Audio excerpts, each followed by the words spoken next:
To tell us a little bit more about how to grow well together, we have founder and counseling director of the Relationship Room, Miss Theresa Pong, to share with us a little bit about how to thrive through every season of marriage. So let's welcome her.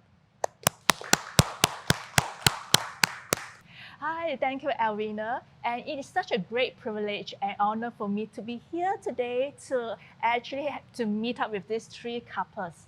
And I'm so encouraged to hear their testimony that despite the whichever season they are in, they are still able to work together as a team to actually go through all these different seasons of life. And the main narration that I hear from all of you today is actually resilience. No matter how challenging the situation is, both of you are able to work together as a couple, as a team to go through the challenges in life, be it new parents or grandparents. Wow, the resilience is amazing.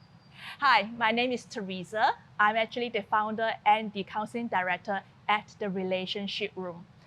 The Relationship Room is actually a private practice that specializes in working with couples in crisis or couples on the brink of divorce. A little bit about myself. As an individual, I actually have been a counselor for the past 12 to 13 years. I've been working with hundreds of individuals, couples, and families. Now, as a wife, I've been married to my husband, Martin, for about 14 years. He is actually a trained accountant, and this year we are proceeding on to a new season of our life. He just joined me to oversee the operations and the growth of this practice. So from husband and wife, we have now proceeded to be business partner. Another transition for both of us is our girl. As you can see, this is Hannah in the picture. She's 12 this year, and she's doing PSLE. So this is the first national examination that as parents that I'm going through, and I'm excited about it. All right, so I'm glad to be here today to share with all of you how as married couples, we can actually be partners and companions for life, especially how can we thrive through every season of our marriage. Now, I would like to actually know a quote from Gary Chapman. Many of you will know that he is famous for the 5 languages of love. But are you aware that for a few years ago, he actually wrote a book called The 4 Seasons of Marriage?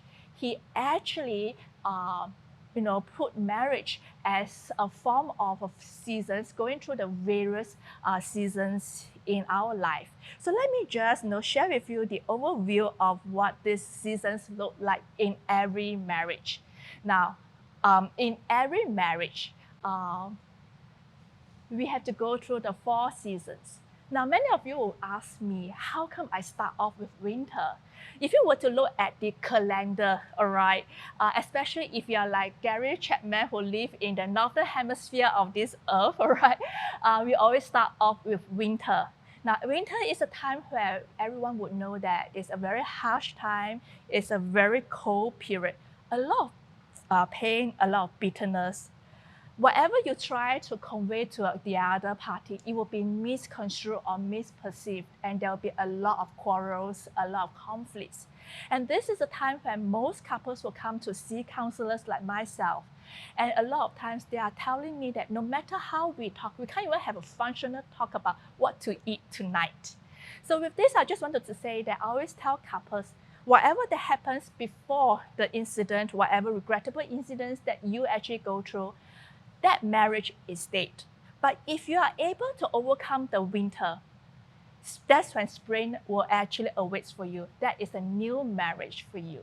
And the cycle goes on in March or April where we have the spring season. This is the part where we have so much colors, so much vibrance, so much joy, hope, and excitement. This is a time where maybe as a new couple, you're looking forward to build a new home, getting the keys to your BTO, to your flats, or even starting a new family with babies, all right? Now, from spring, that's when we actually proceed on to the next season. May, June, July, around that would be summer. Now, in summer, we always think about the sun, the sand, and the sea. A lot of sunlight, a lot of joy, a lot of fun.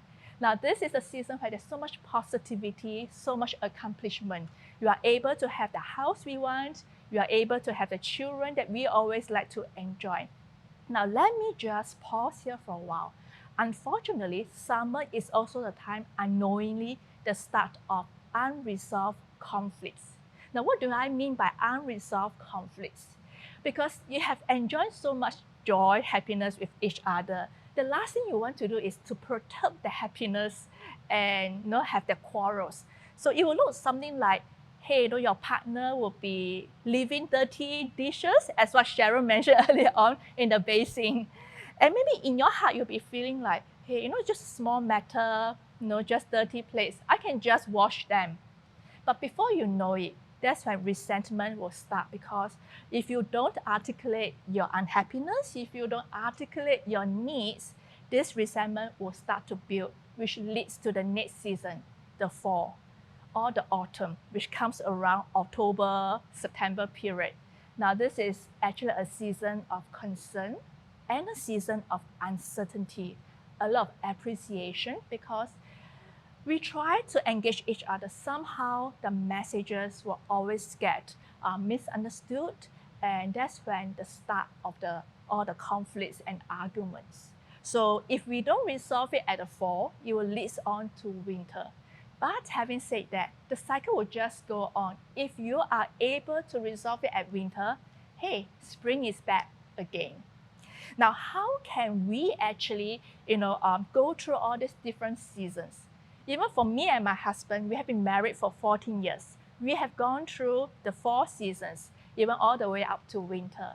But one of the things that I realized, and after working with so many couples, the main ingredient, the key to actually going through and adapting to the 4 different seasons is this ingredient called emotional connection. Now, what do you mean by emotional connection? It actually refers to the ability to be able to vocalize or articulate and express your emotions, your needs, without feeling the discomfort to the other partner. So let me just share a little bit more about the importance of emotional connection.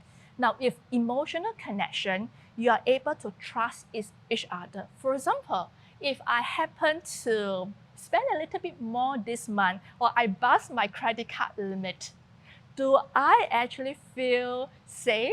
Can I trust my partner that I share this secret? If there's emotional connection, I will be able to trust that even if I share this part of me to my partner, maybe he just feel unhappy, but yet I can trust that he won't use this information against me or threaten me with something else. Now that's trust. More importantly is, can I actually share this information with my partner without being judged, or even feeling like he will use it against me in subsequent arguments? So if I were to share this part about, I've been just spending a bit too much of my credit card, the last thing I want is in the next argument, in the next quarrel, he will use it against me, or he will go around telling all our extended families that, I have just passed my credit card limit. So if emotional connection, it actually brings trust, safety, and security to the marriage. So many of you will be asking, how can we build this emotional connection? Now, according to relationship psychologist Sue Johnson, to build this connection, there are 3 aspects. The 3 aspects is experiences, emotions, and needs. And this actually make up what I call the dance, the marriage dance, or the marriage tango. So maybe let me just share with you the next slide, how this marriage dance actually work. And I'm going to use my own personal experience to share how this dance worked between my husband and me. All right. I remember when my daughter, when she was in primary 1, especially now, this is the part where, the first term, they are just so relaxed, enjoying their school. The teacher actually wanted to find out how they do in their different subjects. So they actually have a test, a little mini quiz to find out where the student's standard is. So one day, my daughter actually came back to me and tell me, Mommy, I just had my Chinese test, and my teacher said that my score actually is the lowest in class. So imagine if I'm in my position, how would you feel? Of course, I feel anxious as a typical Kiasu mom in Singapore. I was very anxious because my husband and me, we actually have a belief that let's not overteach our children. So when she actually was in preschool, we didn't send her to any enrichment classes. We just let her enjoy. And that's what school is all about, going to school to learn something new. But this whole episode actually created a lot of anxiety in me. So of course I come to my husband, hey, so look, what shall I do? What shall we do? Should we sign her up for classes, or shall we buy more assessment books for her? And my husband, just being the very chill and relaxed person, he would say, never mind. Just let her go through the first term. If really cannot, if she still come back with such no grades, then we think about let's hire or engage a tuition teacher for her. Of course, seeing him being so laid back and for me being so anxious.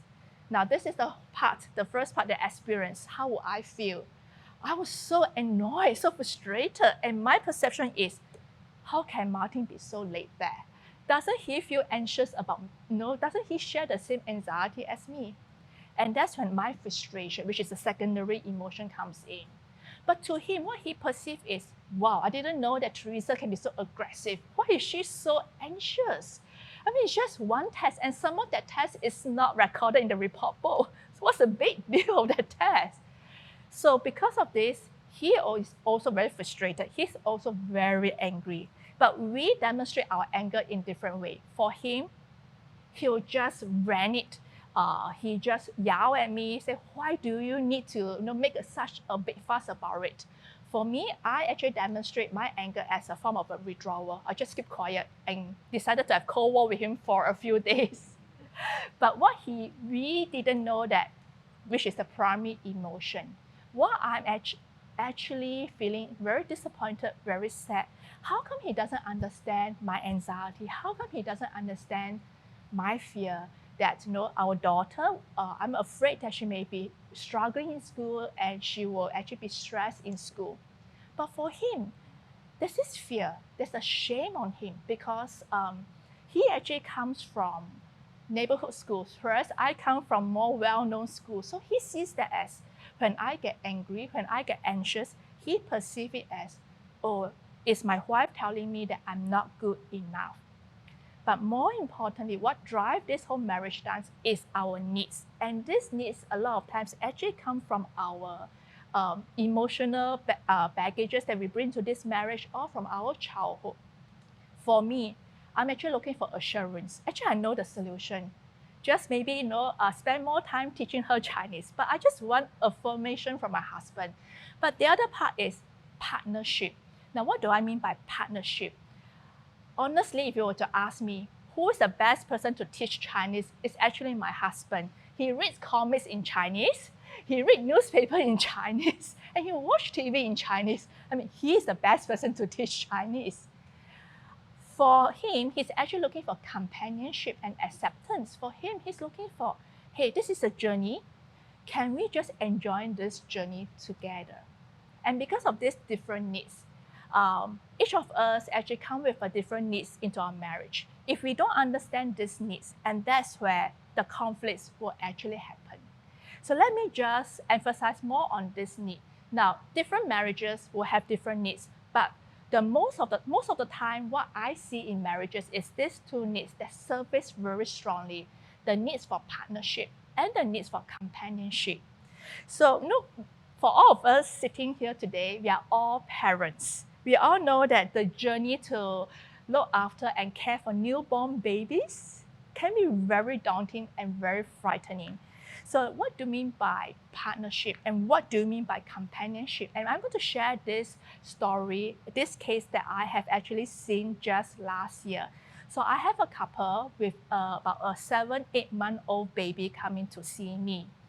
To the wife, she feels that my husband doesn't understand me. To the husband, he feels like, hey, if you have any issue, just tell me. There must be something wrong with our communication.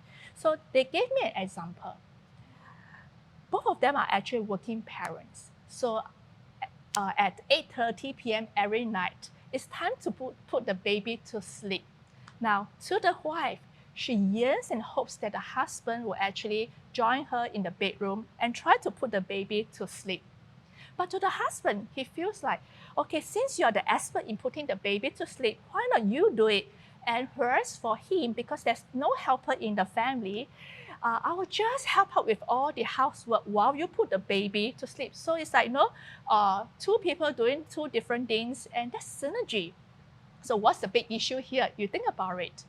But when I actually try to find out what's happening, what the wife is looking for is companionship. For her, it's a very fearful, frightening experience to put the kid to sleep. To her, in her experience, it can be a struggle. And for them, because they're putting the baby to infant care the next day, so it is very important for the baby to have enough sufficient sleep. So if the baby cannot sleep on time, what does that mean? The baby is going to wake up the next day feeling very cranky. And more importantly, if the baby doesn't sleep on time, it means that she can't rest early. They can't have couple time together, which is something that the husband doesn't understand. But on the other hand, the husband actually is coming from the perspective that, hey, I know it's tough for you to put the baby to sleep. Let me do my part to let's get the household, let's get all the plates being washed out and clean, so that when the baby goes to sleep, we can come together and just have the couple time. So after going through a few sessions, they realize that they have different needs. So what happens? You may be asking, what happens after that? So ever since then, whenever the wife needs to put the baby to sleep, the husband will join her for the first 10 minutes. And when the baby gets a little bit drowsy, the wife will actually automatically say, it's okay, you can just go out. And after a while, the wife felt that, hey, her needs are being attended to. And on the days where she felt like the husband had overwhelming work to do, she would just tell the husband, it's okay, tonight I think I can handle the baby. You don't need to join me.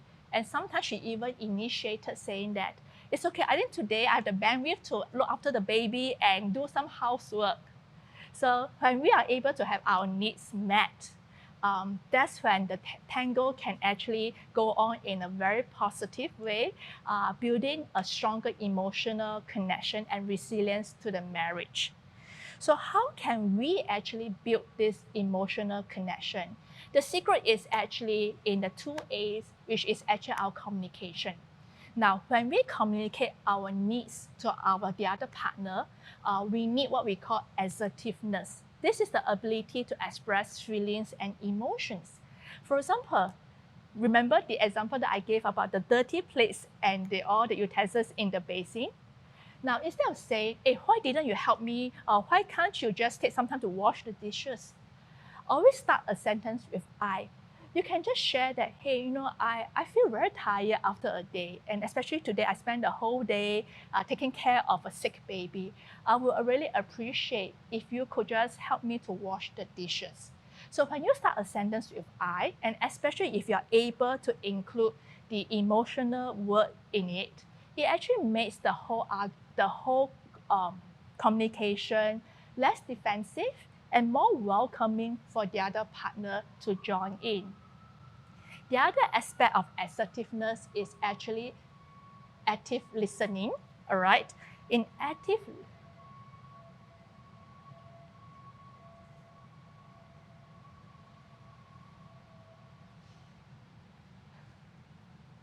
Okay. The other aspect of the communication between you and your partner will be active listening. In active listening, try to tune in, try to slow down and listen. Importantly, try to catch the emotional words. So if your partner say, I feel frustrated or I feel lonely, catch those words and reflect back by saying, I hear that you're feeling frustrated. I hear that you're feeling lonely. Now, this will actually encourage two-way engagement. And when you're able to tune into the emotions, you'll find that your partner will also be open and engaged in a conversation with you. And that's the key to an effective partnership and companionship. And with this, I'm going to end today's presentation with this quote from Gary Chapman again. Life is full of unanticipated changes. Our only choices as couples is in how we will respond. We can't control all the changes, all the conflicts, all the challenges that comes into our life. But what's important is how do we actually engage our partner to overcome them.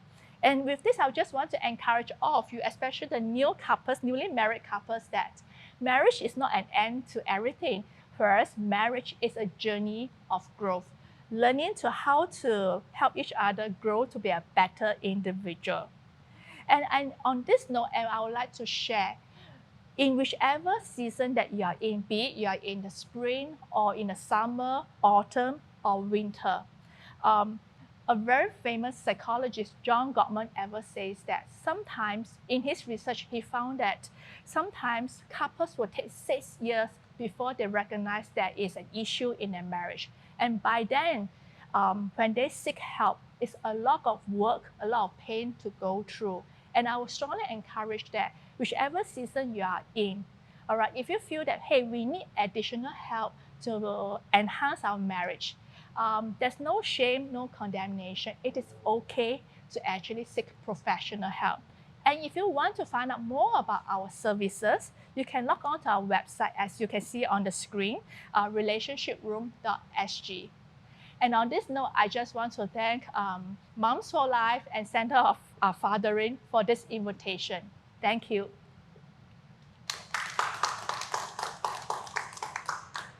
And with that, we want to say thank you so much to Ms. Theresa Pong as our invited speaker. I think what you shared earlier on about how to thrive through the seasons of marriage is just valuable insight, reminding us of being partners and companions in life, and just being able to communicate freely with one another, having trust to be able to come to each other for support.